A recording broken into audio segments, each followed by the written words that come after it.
Bismillahirrahmanirrahim. Assalamualaikum warahmatullahi wabarakatuh.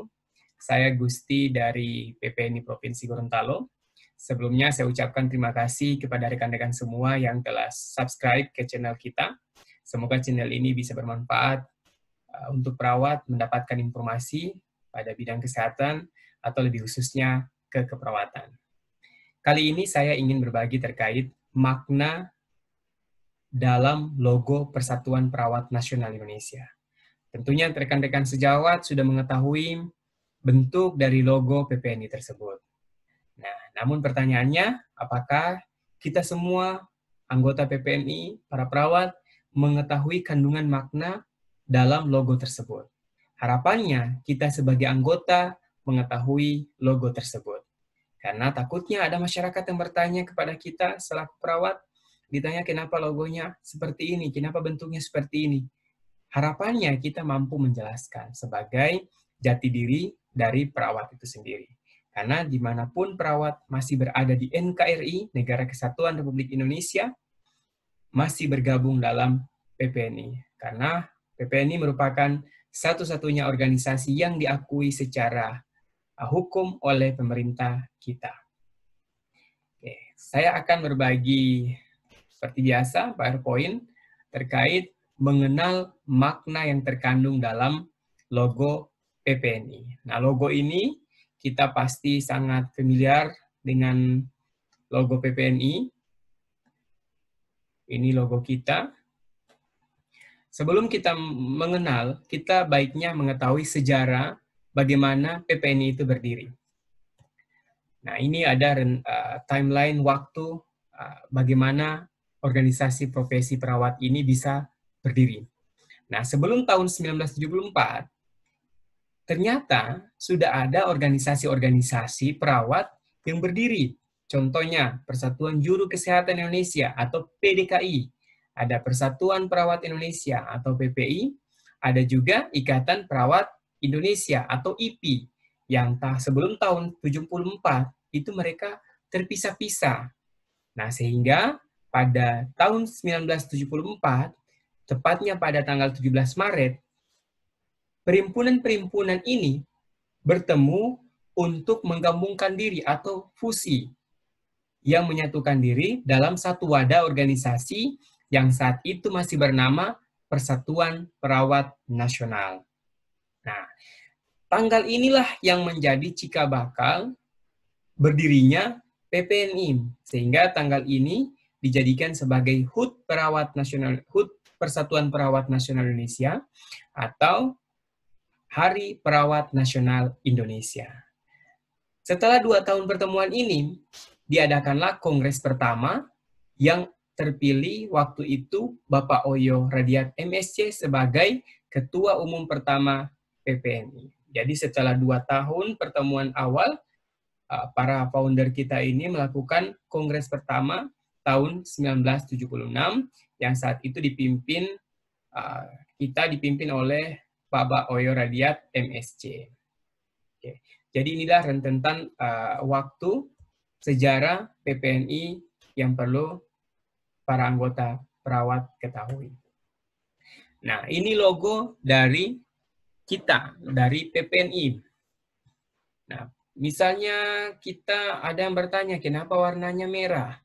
Kenapa ada warnanya di sini gold atau emas? Kenapa warna hijau? Kenapa ada lentera? Sebaiknya sebagai seorang perawat, kita mampu menjelaskan logo makna atau bentuk-bentuk yang ada di dalam logo PPNI. Oke, kita akan cari tahu. Yang pertama, lingkaran merah. Lingkaran merah itu menunjukkan semangat persatuan. Di mana-mana kita tahu, apalagi identik dengan bangsa kita, merah merupakan tumpah darah. Sehingga di dalam founder kita menunjukkan ini semangat bersatu atau persatuan. Selanjutnya ada di dalam lingkaran ada warna emas. Ini didefinisikan atau bermakna keluhuran, jiwa, dan cinta kasih. Seperti itu.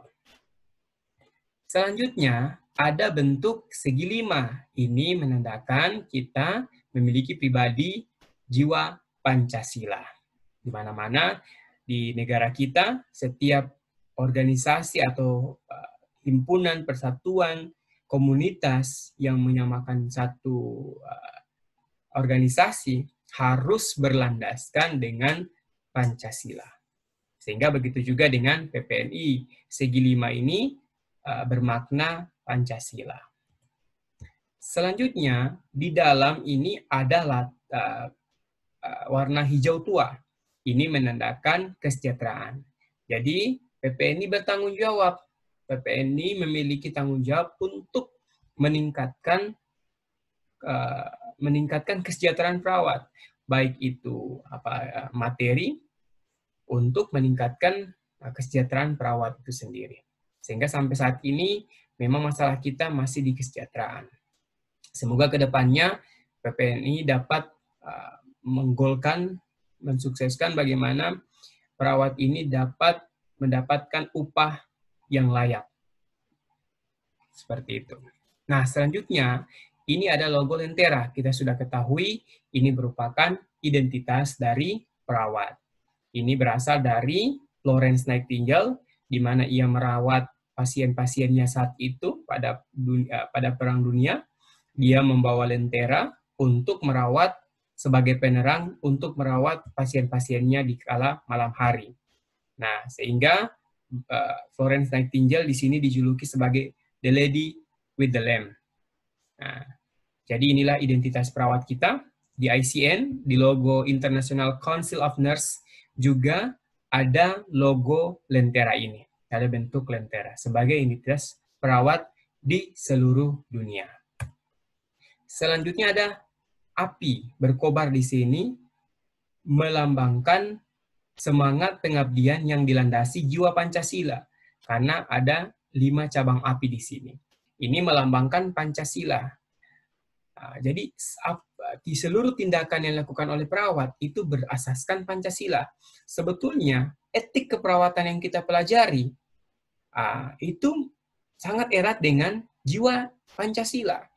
Contoh, autonomi. Kita menghargai klien, menghargai dalam hal ini bisa saja hak klien untuk memilih pengobatannya, hak klien untuk agamanya seperti apa, menjalankan keyakinannya, kita hargai. Nah, itu ada di sila pertama, ketuhanan yang Maha Esa. Ada juga kita prinsip justice, keadilan. Nah, ini kita juga dalam Pancasila kita diajarkan keadilan sosial bagi seluruh rakyat Indonesia. Nah, keadilan itu dalam bentuk apa? Kita tidak boleh membedakan pasien-pasien kita. Sukunya seperti apa, agamanya bagaimana, dia di kelas 1, kelas 2, atau kelas 3, kita tidak boleh membedakan. Jadi, prinsip yang ada dalam etik keperawatan sangat erat terintegrasi dengan Pancasila. Seperti itu. Selanjutnya, warna putih yang ada dalam tulisan-tulisan di dalam logo PPNI bermakna sebagai lambang kesucian. Karena perawat dimanapun kalau sudah pakai di baju dinas, pasti ada putih-putih, itu dikatakan sebagai profesi perawat. Nah, inilah kandungan makna yang dalam logo PPNI. Harapannya setelah melihat video ini, kita sudah lebih mencintai profesi kita sebagai perawat, mencintai organisasi kita sebagai anggota PPNI. Nah, harapannya kita lebih meningkatkan profesionalitas kita dalam keperawatan. Mungkin ini yang perlu saya sampaikan. Terima kasih. Semoga bermanfaat. Lebih dan kurangnya saya mohon maaf. Terima kasih. Assalamualaikum warahmatullahi wabarakatuh.